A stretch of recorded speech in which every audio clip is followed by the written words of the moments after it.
Hello and welcome to the first edition of NBA Shootaround for season 2014-15. I'm your host, Michael Stamp. Well, even though the season runs for 8 months, the NBA's almost turned into a full year sport, with the silly season of free agency and trades dominating the off-season. In studio today, Channel 7 sport reporter Ryan Daniels will cast his eye over the big moves and intriguing season ahead. But first, let's see what's making news in the world of basketball. The action is back underway with preseason games, and it started with a bang for the Cleveland Cavaliers yesterday. The new-look Cavs hosted Russian side and new coach David Blatt's old team Maccabi Tel Aviv, and they looked very impressive, cruising to a 107-80 win.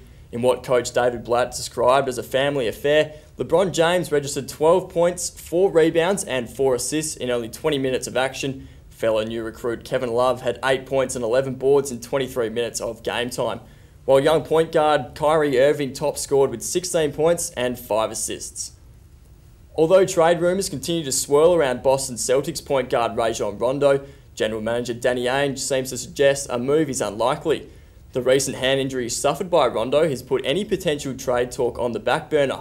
There has been talk that Ainge would make the four-time All-Star point guard available by the deadline rather than attempt to re-sign him for the max-level contract. Rondo missed the first few weeks of the regular season with the broken hand. Meanwhile, Los Angeles Lakers guard Nick Young will be sidelined for 6 to 8 weeks. The veteran suffered a complete tear of a ligament in his right thumb in what's a major blow for the Lakers, who re-signed him to a 4-year, $21.5 million deal in July. And in the city of blinding lights, Knicks superstar Carmelo Anthony says the current roster needs more talent. Anthony told new team president and 11-time championship coach Phil Jackson he wants and needs help so they can compete at the highest level. After just missing the playoffs by 1 game last season, the 7-time All-Star resisted temptation from the Chicago Bulls and Houston Rockets, signing a 5-year, $124 million contract with the Knicks. But now, let's get into the action. This is the 2014-15 NBA season preview.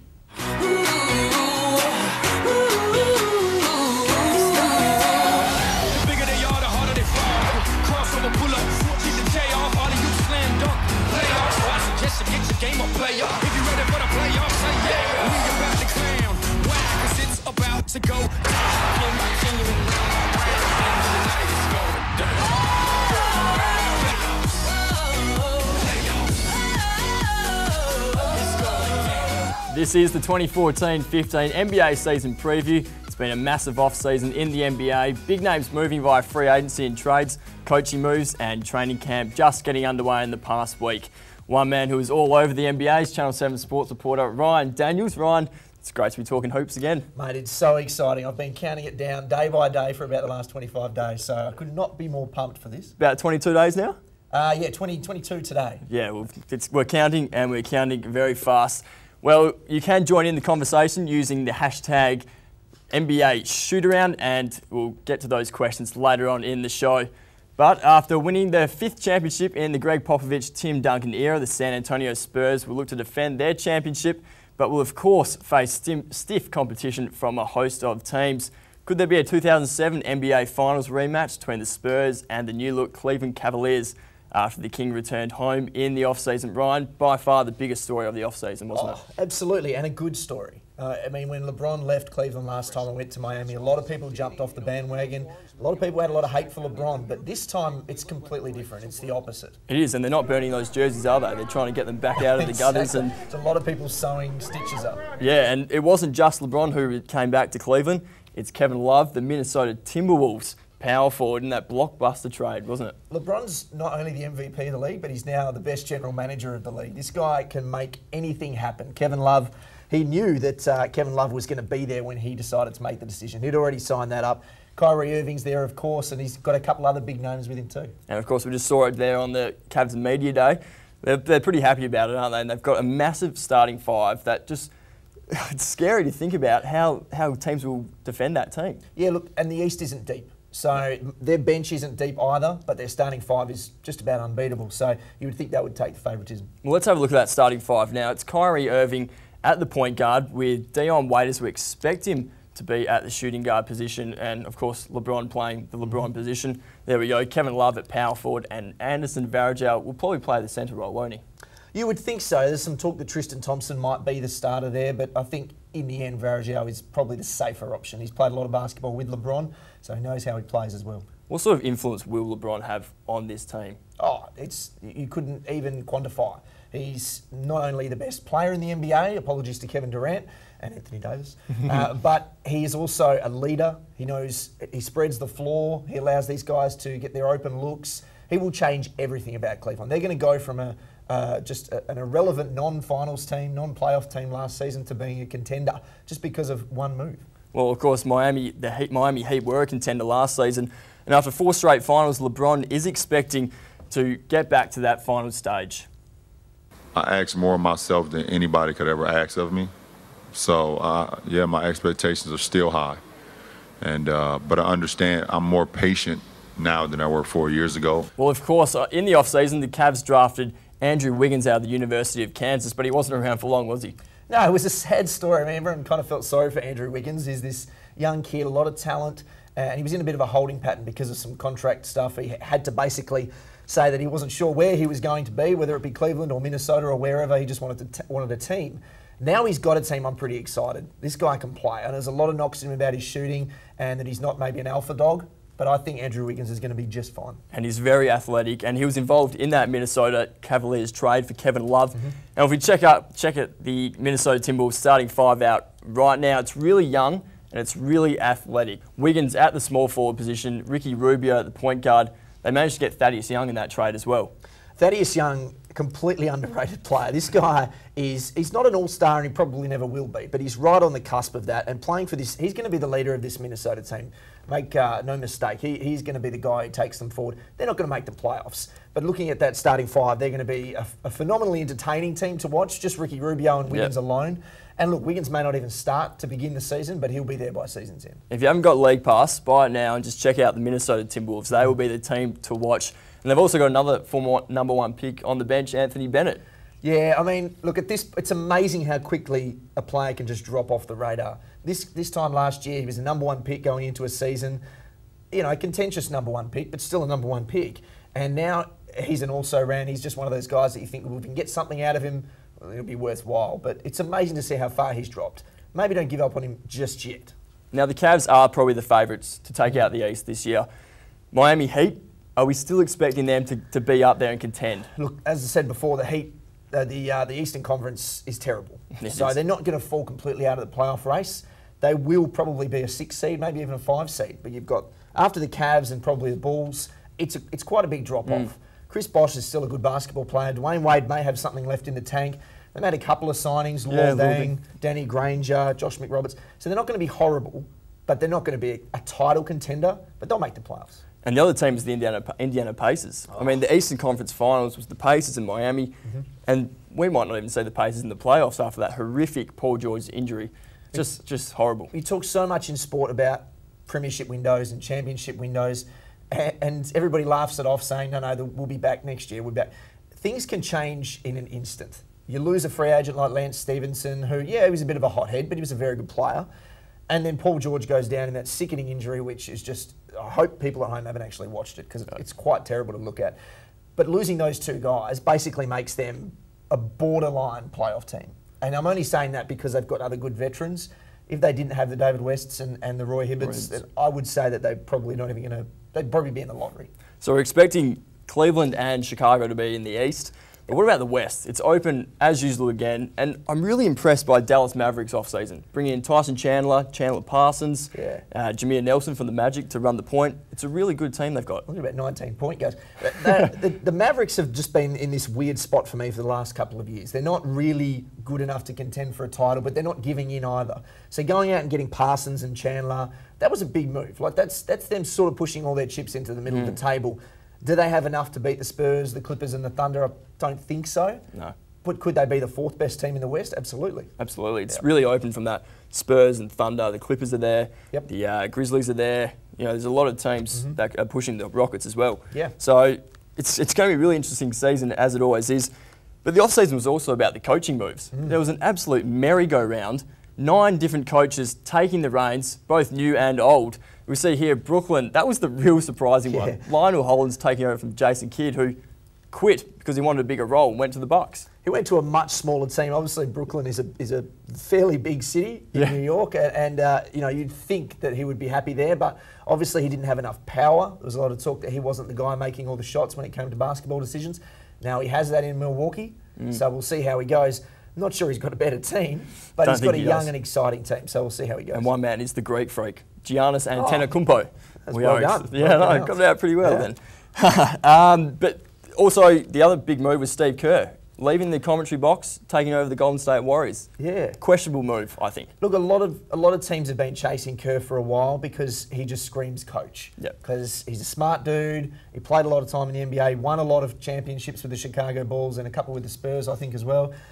He just looks like a coach. Whether he can actually do it after being out of the game so long, a couple of athletes I've spoken to over time say that once you're out of the game for a couple of years, it's gone. There's too many strategies and tactics that come into it in that time, and it's a different game. The principles and the basics are the same, but the strategy and the tactic changes completely. Makes it very hard for you to just come back in. The thing with Steve Kerr is in the hiring, they got rid of Mark Jackson, who didn't have any experience before that, and they've gone out and hired another coach in Steve Kerr who doesn't have experience again.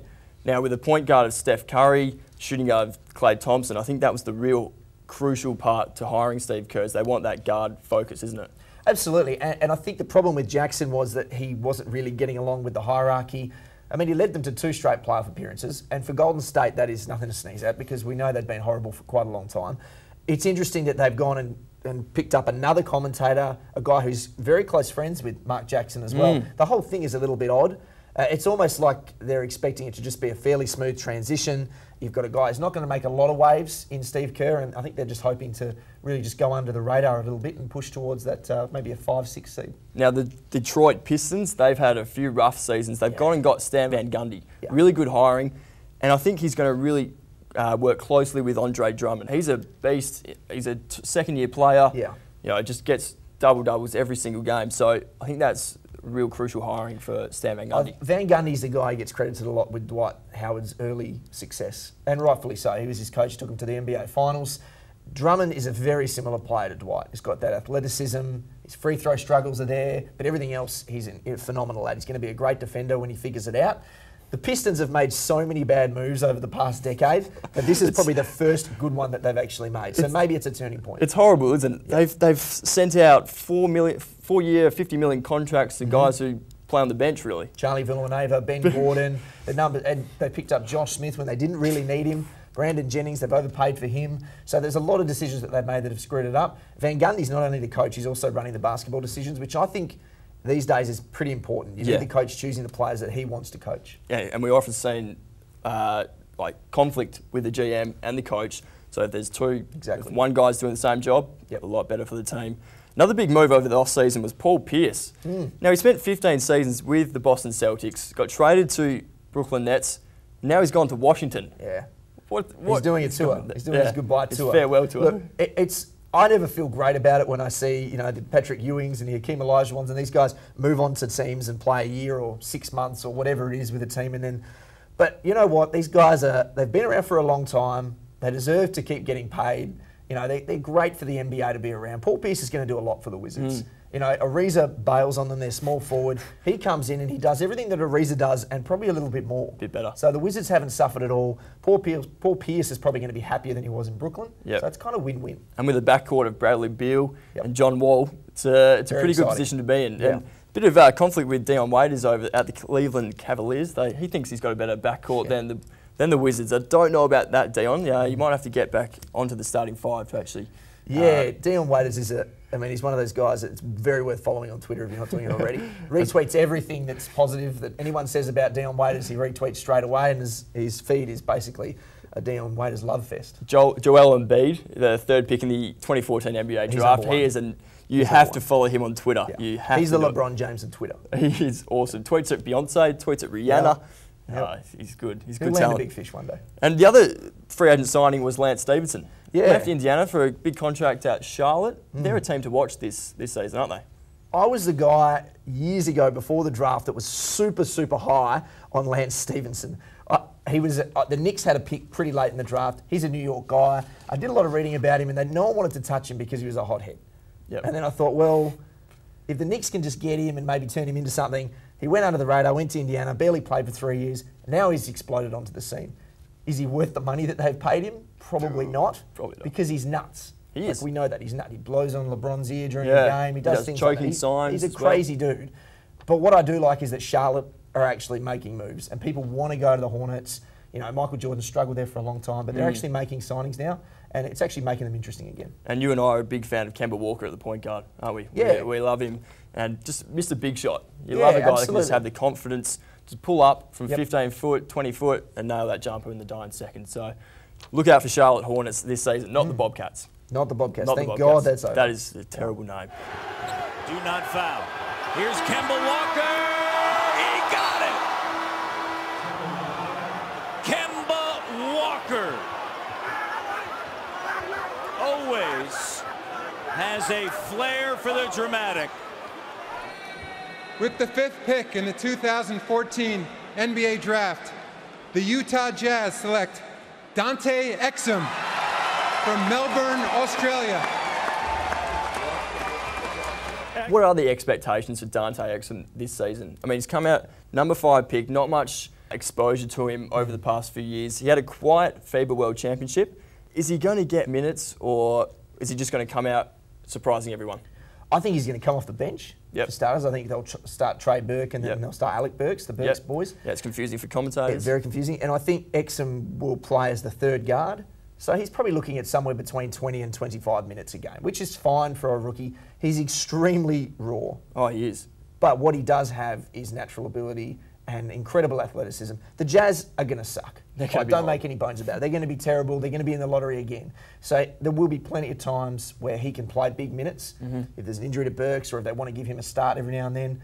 I'm not sure he's a point guard. I'm not sure what he is right now. I don't think they even know what he is. But I think they know that he was a freak athletically and he's going to be a very good player. It's just a matter of time. I think they're going to play him as that combo guard. Yeah. Just playing with either of the Burks. Yeah. And just come in. I think they want him to play like a Russell Westbrook. Sure. Is that the comparison that you would have with him? I think so. He's 6'6". He's a very good defender on the ball. I'm not sure he's going to be a shooter, and neither is Russell. So I think that's probably a fair comparison. I'm not sure if we'll ever have the power game of Russell Westbrook, but if he can put some of a Westbrook, some of a Rose, I know those are pretty big names to compare him to, but that's the kind of talent that he's got. Just quickly, you just mentioned Derrick Rose. What are your expectations for him this season? Coming back from 2 knee injuries. The Bulls have huge expectations on themselves to contend for an NBA championship. Yeah. D-Rose is crucial to that, isn't he? Look, watching him closely last year, he only played a handful of games, but he had lost a lot of pace, a lot of confidence, more in particular, and half of being a sportsman at the top level is confidence. If you don't have that, and you can say all the right things to the media, but it's up here and it's in here, that's all that really matters. So I'd be concerned if I was a Bulls fan. I'd need to see it first. They've got enough talent elsewhere to still make the playoffs without him. Don't get me wrong. They might still be the 2nd best team in the East even without him. Yeah. But I'd need to see a nice 30 to 40 game sample size from Rose at an all-star level to even think that he can get back to his best. Yeah, and one of those additions was Pau Gasol from the Lakers. A 7-foot front court with Joakim Noah and then Taj Gibson coming off the bench. And that's why they're expected to be up there in the Eastern Conference. That's probably the best front court in the NBA. Oh, but absolutely. you'd find it hard to find another trio that's as good as that. You could argue the Memphis guys, but this is 3.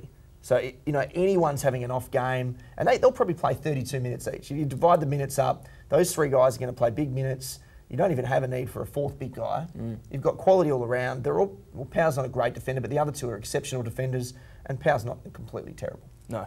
Now, as I said earlier in the show, you can join in the conversation, hashtagging NBA Shootaround. We've got a few tweets coming in as we speak. The first one was from Emily, and she's asking, will this be the best rookie class since '03? If you'd asked me 6 months ago, I would have said definitely. A little bit of gloss has sort of come off the rookie class for me. Randall's not starting at LA, and he might not start for the whole season. Exum will probably fade into the background a little bit for a while before then sort of taking a lead. I'm not really that sold on Wiggins being a dynamic player this year. Yeah, I think absolutely. he will be. Yep. So really, you look at, and then Embiid, of course, got hurt. That takes it. So in terms of the best since '03, which is the LeBron, Carmelo, Chris Bosh, Dwayne Wade draft, which was just exceptional. Oh, amazing. It might be, but it's not going to be as good as that one. in its first year. We might look back in 5 years and go, okay, it was as good. It just took a while to get there.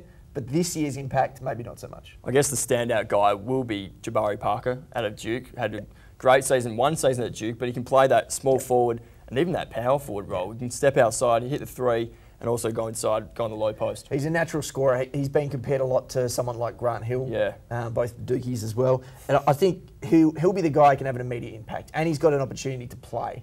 At Milwaukee, he could average upwards of 20 points a game. Now, the next one was from Kelly, and she's asking, you'll love this one, can the Knicks make the playoffs? Your beloved Knicks. God, it's a love-hate relationship I have with the New York Knicks and Carmelo. I think they can, and I think they probably should with the list that they have. I like Jose Calderon as a starter. I think he's a very good player. Underrated pickup was Jason Smith, getting him from New Orleans. He's a solid player, and they need bigs. They're not going to contend. They're not going to be a top 4 team. Playoffs? 7th or 8th, maybe. Oh, jeez. Now, the other one, James Harden's defense. He doesn't play a lot of defense at all, and someone's made a YouTube clip putting 11 minutes of footage together of him just not playing any defense along the backcourt and just swiping. Let's check out this clip of James Harden not playing any defense. It's just amazing. You can see him on the backcourt just letting number players 13 down the bottom. with the massive beard. So he's up. He's up his guy. He's just wandering, having a good time. Yep. And a player comes through and he that's dunks his guy. it. He dunks it. He doesn't play any sort of defense. Will he actually play some this year?